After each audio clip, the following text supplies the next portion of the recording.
Wassalatu wassalamu ala rasulillah wa ala alihi wa ashabihi wa mawalah. Amma ba'du.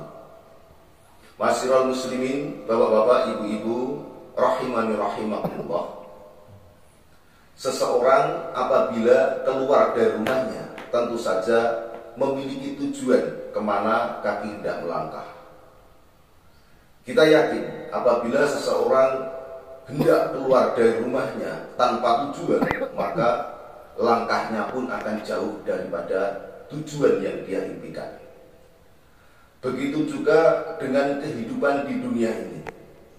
Jika hidup tanpa tujuan, maka langkahnya pun akan banyak tersesat dan menyimpang daripada tujuan yang sebenarnya.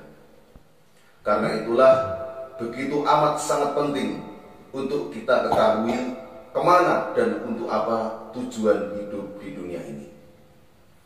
Ketika seseorang mengetahui tujuan hidup yang sebenarnya, maka langkahnya, seluruh aktivitasnya pun akan mengarah kepada tujuan tersebut. Allah Subhanahu wa ta'ala berfirman, "Wa ma khalaqtul jinna wal insa illa liya'budun." Dan tidaklah aku ciptakan jin dan manusia kecuali hanya supaya beribadah kepadaku. Allah yang menciptakan kita, Allah yang menghidupkan kita, dan Allah mengatakan bahwa Allah menciptakan jin dan manusia tujuannya tidak lain supaya beribadah hanya kepadanya. Itulah tujuan hidup kita yang sebenarnya. Dan Allah juga berfirman, "Ayahsabul insanu an yutraka sudah." Apakah manusia mengira bahwa dia hidup hanya sia-sia begitu saja? Maka jawabnya tentu saja tidak. Karena manusia bukanlah binatang, bukanlah hewan yang mereka hanya hidup bersenang-senang, bekerja mencari makan, melampiaskan syahwatnya kemudian mati begitu saja. Tidak. Tapi manusia diciptakan lebih mulia daripada itu. Manusia diciptakan dengan hikmah yang sangat besar, yaitu agar supaya beribadah kepada Allah Subhanahu wa ta'ala. Karena itu kemudian Allah memberikan rambu-rambu, memberikan aturan untuk mengatur kehidupan manusia melalui utusannya seorang Rasul Muhammad sallallahu alaihi wasallam. Maka barang siapa mentaatinya, surga disediakan baginya. Akan tetapi barang siapa mengingkarinya, maka neraka adalah tempat kembalinya. Kemudian ketika kita sudah mengetahui tujuan hidup yang sebenarnya, yaitu untuk beribadah kepada Allah, tentu saja kita akan melangkahkan kaki menuju pada tujuan tersebut. Apapun profesinya, apakah itu seorang pedagang, seorang buruh, seorang karyawan, seorang pejabat dan lain sebagainya. Kalau kita mengetahui tujuan hidup kita yang sebenarnya, yaitu untuk beribadah kepada Allah Subhanahu wa ta'ala, tentu saja aktivitas kita, apa yang kita lakukan, acuannya atau pedoman kita adalah aturan dari Allah Subhanahu wa ta'ala. Dan ketika kita sudah berikhtiar melangkahkan kaki menuju tujuan tersebut, tentu saja kita akan menaruhkan suatu harapan, yaitu harapannya adalah ibadah-ibadah yang kita kerjakan supaya diterima oleh Allah Subhanahu wa ta'ala. Ketika kita ditanya apakah suatu ibadah itu sah atau tidak, tentu saja kita bisa menjawab, jika suatu ibadah itu sudah terpenuhi syarat dan rukunnya, maka bisa dikatakan ibadah itu sah. Akan tetapi ketika kita ditanya apakah suatu ibadah itu diterima oleh Allah Subhanahu wa ta'ala atau tidak, tentu saja kita semua tidak tahu. Karena itu Rasulullah Muhammad SAW mengajarkan dan menuntunkan kepada kita semua bagaimana agar supaya ibadah-ibadah kita diterima oleh Allah Subhanahu wa ta'ala.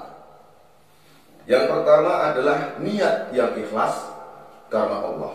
Sebagaimana Rasulullah SAW bersabda, "Innamal a'malu binniyat." Sesungguhnya amal itu tergantung kepada niatnya. Seseorang hanya akan mendapatkan sesuatu sesuai yang diniatkan. Barang siapa berhijrah karena Allah dan Rasulnya, maka hijrahnya itu akan sampai pada Allah dan Rasulnya.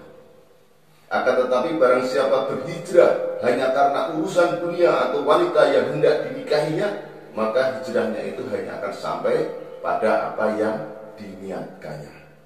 Jadi meskipun suatu ibadah itu sudah dikerjakan dengan syariat yang benar sesuai yang dicontohkan oleh Rasulullah SAW, akan tetapi jika niatnya bukan ikhlas karena Allah, karena bisa jadi orang rajin ke masjid hanya ingin dipuji manusia supaya dianggap sebagai orang yang soleh, orang rajin bersedekah ingin dipuji manusia supaya dianggap sebagai orang dermawan, dan begitu seterusnya, maka yang demikian ini ibadahnya hanya akan mendapat sesuai apa yang diniatkannya. Karena itu marilah kita luruskan niat kita agar supaya ibadah-ibadah kita sampai kepada Allah, kita niatkan benar-benar ikhlas kepada Allah, ikhlas mengharap keridhaan Allah, tidak peduli manusia atau makhluk yang lain memuji kita atau tidak. Itu yang pertama. Kemudian yang kedua adalah tuntunan atau ittiba syariat dari Nabi kita Muhammad SAW. Karena beliau bersabda, "Man amila amalan laisa alaihi amruna fahuwa raddun."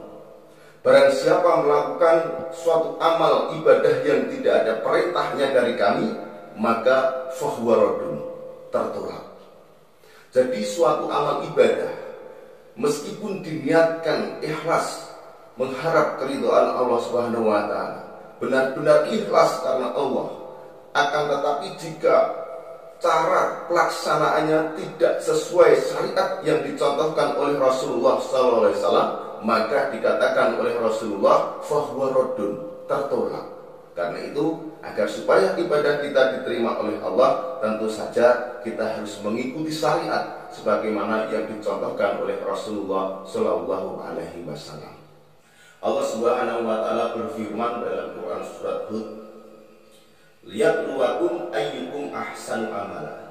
Bahwa Allah menciptakan manusia itu untuk menguji siapa di antara kalian yang paling ahsanu amala, yang paling bagus amalnya. Kemudian Ibnu Katsir dalam terjemahannya menggarisbawahi bahwa Allah tidak mengatakan siapa yang paling banyak amalnya, tapi Allah mengatakan siapa yang paling bagus amalnya. Karena amal yang banyak itu belum tentu bagus, tapi amal yang bagus adalah amalan-amalan yang dikerjakan karena mengharap keridhaan Allah dan dikerjakan sesuai syariat yang dicontohkan oleh Rasulullah SAW. Saudara-saudara rahimani rahimahullah, ada sebuah riwayat. Jadi pada zaman Nabi itu ada para petani kurma. Pada saat itu mereka sedang melakukan suatu metode penaburan atau mengkawinkan kurma dengan tujuan agar kurma tersebut bisa berbuah dengan lebih bagus. Nah, pada saat itu juga datang Rasulullah SAW dan bertanya kepada para sahabat yang sedang mengkawinkan kurma itu, "Hai para sahabat, apa yang sedang kamu lakukan?" Para sahabat pun menjawab, "Kami sedang melakukan metode penaburan atau mengkawinkan kurma agar supaya kurma ini bisa berbuah lebih baik." Lalu Rasulullah SAW mengingatkan, "Seandainya kamu tidak melakukan itu, niscaya kurma itu juga akan berbuah." Maka para sahabat menghentikan metode penaburan itu atau mengkawinkan kurma itu. Kemudian selang beberapa waktu, pada saat musim panen, Rasulullah kembali menghampiri para petani dan bertanya, "Hai para sahabat, kenapa ini kurma hasilnya tidak sebagus seperti tahun-tahun sebelumnya?" Maka para sahabat itu pun menjawab, "Karena tahun-tahun sebelumnya kami melakukan metode penaburan atau mengkawinkan kurma ini. Akan tetapi pada periode panen ini kemarin kami melakukan metode penaburan." Rasulullah mengingatkan agar supaya dibiarkan apa adanya. Nah, seperti inilah baginda Rasul hasil buah daripada kurma kami, karena kami tidak melakukan suatu metode pengaburan. Nah, dari situlah Rasulullah Shallallahu Alaihi Wasallam bersabda, antum a'lamu bi amri dunyakum. Kalau begitu, kamu lebih tahu tentang urusan dunia.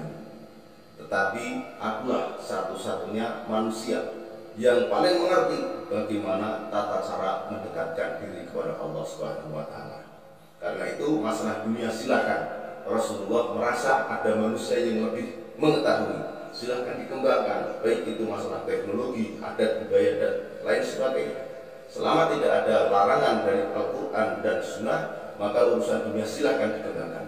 Tapi untuk urusan mendekatkan diri kepada Allah, urusan ibadah, syariat ibadah, cukuplah kita mengikuti Rasulullah Shallallahu Alaihi Wasallam, karena beliaulah satu-satunya manusia yang paling mengerti tata cara bagaimana tata cara mendekatkan diri kepada Allah Subhanahu wa taala.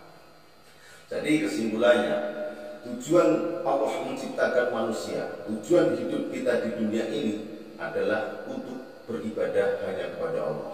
Dan agar supaya ibadah kita diterima oleh Allah, yang pertama niatkan ikhlas benar-benar karena Allah dan dikerjakan sesuai dengan syariat yang dicontohkan oleh Rasulullah Shallallahu Alaihi Wasallam. Demikian, ada kurang lebihnya mohon maaf. Akhirul kalam, wassalamualaikum warahmatullahi wabarakatuh.